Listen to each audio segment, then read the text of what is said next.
আজকে যখন আমি ছাদে আসলাম তো আমি একটা জিনিস দেখতে পেলাম, ভাবলাম তোমাদের সাথে একটু শেয়ার করা যাক।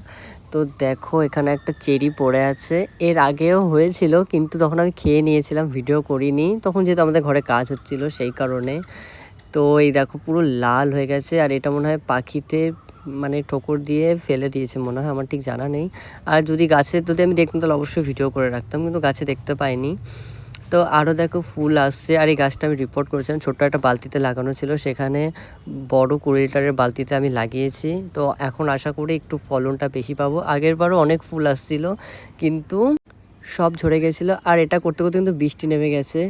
আর দেখো আর ঝিরিঝিরি বৃষ্টি পড়ছে, আর বর্ষাকালে কিন্তু ভীষণ ভালো লাগে, আর আমার এমনি তো ভিজতে খুবই ভালো লাগে। তো তারপর তোমাদেরকে আমি একটা জিনিস দেখাচ্ছি, এখানে দেখো এই মানে একসাথে আমি অনেকগুলো গাছ রিপোর্ট করেছিলাম। তো তারপর এই যে এই কামরাঙা দেখো পুরো হলুদ হয়ে গেছে, আর এটা কিন্তু মিষ্টি কামরাঙা, কোনো টক নেই। আর এর আগে একবার মাখা খেয়েছিলাম, এরপর টুকটাক কিন্তু প্রায় মানে খেতেই থাকি আমি ছাদে আসলে। আর এটা যেহেতু 12 মাসেই হয়। তো চলো টাটা বাই বাই, আবার দেখা হচ্ছে নেক্সট ভিডিওতে।